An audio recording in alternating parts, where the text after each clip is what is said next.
I've had a ton of gaming mice and a ton of keyboards come across my desk space, but this combination I've been using recently from Pulsar has just been so deadly when it comes to any type of competitive or online play. I've truly been having a really good time with this. This is the Pulsar PCMK HE keyboard, and I'm pairing this with their brand new Feinmann Ergo mouse. It's been so good for me, and I've actually noticed a huge improvement while I'm playing games. And again, the precision, the responsiveness, it's all just here with this combination. Let's go ahead and start it off with the keyboard. This new Hall Effect keyboard was built for first-person shooters and competitive gaming. It's a compact 87-key, 10-keyless design, and it's powered by lightning-fast magnetic switches for super responsive gameplay. It's equipped with a full aluminum top plate, black and white double-shot PBT keycaps, and Pulsar was kind enough to personalize this keyboard for me, which was honestly shocking. I wasn't expecting this, but it does come with the magnetic Pulsar logo in the box. So that means Pulsar might possibly allow you to customize your own plate here in the near future, but don't hold me to that. Now, flipping the keyboard over, we have a transparent back case where you can see the white sound dampening foam sporting the Pulsar logo. We have two rubber feet for grip and a kickstand footing here for multiple height adjustments when typing or gaming. Pulsar and Gatoron have teamed up to create the Pulsar magnetic switches, featuring a dual rail system that keeps alignment precise and wobble free. They're smooth, reliable, and they offer great customization with N-pole and S-pole compatibility for mixing switch types. Now, these are a linear switch with a 30-gram actuation force, but if you don't like these switches, this keyboard is hot swap, so maybe you could throw in some jades or something like that. Now, personally, I really like these switches, but with the keyboard's open design and lack of enclosed casing, they're a bit louder than I would prefer.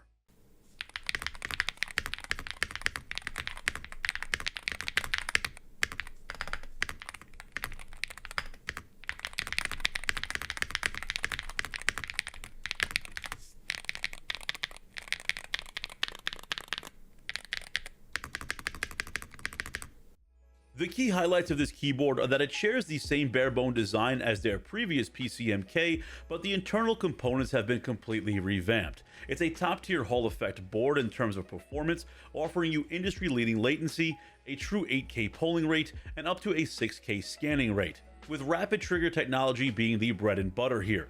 It's fully adjustable actuation from as little as 0.1mm up to 4mm, and you can fine-tune each key sensitivity for pinpoint accuracy through their web-based software. The software is pretty straightforward. You can save up to 3 different profiles to the keyboard itself. On the left-hand side, you have all of your options. Starting with the LEDs, again, you have 44 preset RGB lighting effects that you can easily change through this. I'm not going to dive into it too much. Everything from your LED speed, brightness, and all of the effects that you can do. And you can change the badge color as well. Now, going on to your key mapping, this is straightforward. You could change your main layer or your function layer and remap whatever keys you want. Same thing kind of goes with macros. This is standard. You can set your own macros to do any type of combos that you want to create.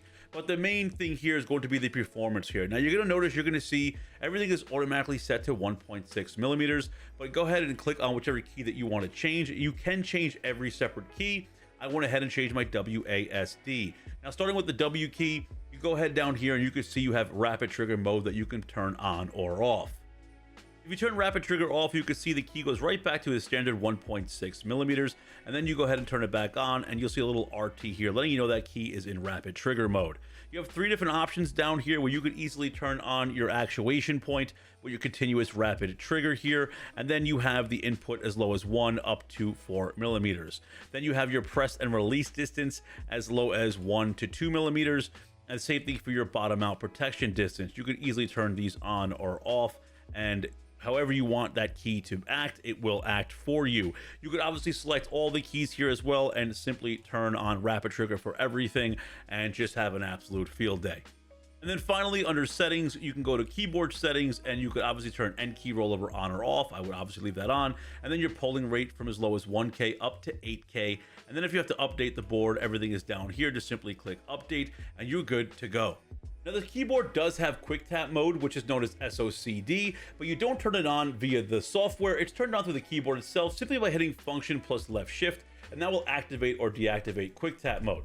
Now, quick tap with rapid trigger, the magnetic switches, the 8K polling is truly a one-up on the competition. Now, I don't use quick tap too often. I've only used it like once or twice on this board because quick tap for me is something that I really feel like is going to be banned across all platforms very soon, game-wise. It's already been banned in games like CS2. I believe Valorant's already banned it as well. So I don't want to get too used to strafing with quick tap mode. Now, if you want to use it, go ahead and go for it because it's still available. And if the game you're playing allows it, I mean, why not?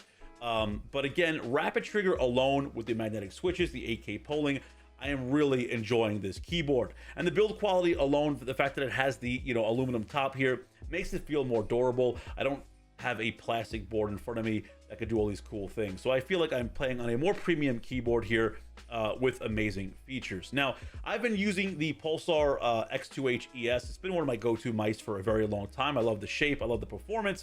But Pulsar just threw something out of left field, and they went ahead and dropped an ergo mouse known as the Feinmann. Now, I've been loving this mouse, and pairing that mouse with this keyboard has been nothing short of legendary. It has been a just one-up on the competition, and it's kind of revitalized me in competitive gameplay. I've been having a ton of fun recently. Now, this is the first edition of the Feinmann mouse, and when I first opened this box up, it felt like I was opening up a new Rolex watch or something. The mouse just lifts up when you open it, and below that, you're going to have a small drawer that slides out, where you're going to find your charging dock, which doubles as your 8K dongle, as well as all of the mouse add-ons, which include the braided USB cable for power, a manual, a Fire Feinmann sticker coming to a water bottle near you, and your official Feinmann card with your number out of 5,000. In the next pouch, you'll find a set of super grips, as well as Pulsar's new dots gauge, which will give you some added control if needed. This is Pulsar's first more premium gaming mouse with a full magnesium shell. It also comes equipped with an aluminum scroll wheel here, which we've seen before on their ES editions, and I'm a pretty big fan of this scroll wheel. I like the grip and the rotation feel. Now, the mouse weighs 46 grams, and it has the Pulsar XS1 flagship sensor, and obviously an 8,000 Hz polling rate. This is a full ergo mouse that you can really use for any playstyle. When it comes to the size of the mouse, I would say it's more of a medium mouse, but a little bit on the smaller end, if that makes much sense. Now, the holes on the top of the shell are something that I'm indifferent about. They don't feel uncomfortable or bother me, but I don't have a strong preference for them either. However, the side panels are a non-negotiable for me. These are solid side panels, which are an absolute must. The mouse shell being entirely magnesium is just a solid yet lightweight tank, and you definitely feel like you're holding a premium mouse in hand. This thing's not going to creak or flex at all. To be honest, if I could have it my way, I would have all my mice be made of a magnesium shell. Now, the coating on this mouse is better than the previous Pulsar mice, I would say, and obviously closer to their newer ES coating. It's smooth yet has good grip to it, and it will leave some fingerprints behind.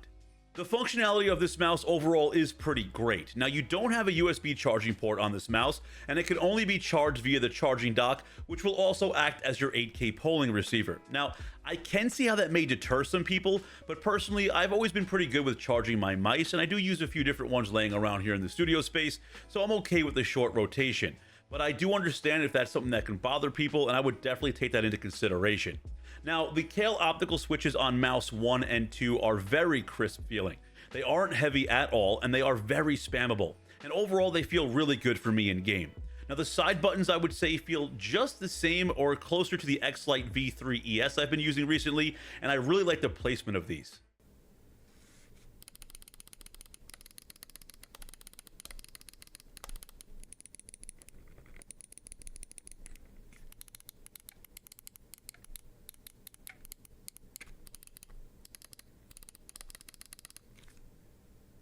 Now, this also has its own software. You can go ahead and download it for the Feinmann via Pulsar's website. There's also a firmware update I would recommend doing, and always check that from time to time, that you can update your dongle as well as the mouse itself.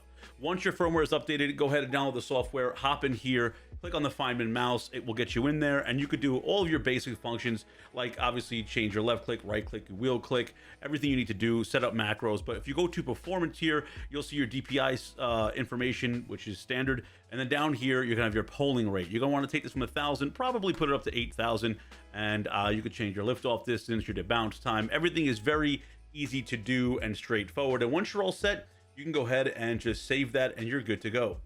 Let's talk about some quick pros and cons of both of these products, starting with the cons of the keyboard first. I'd like two things to change here in the future if possible.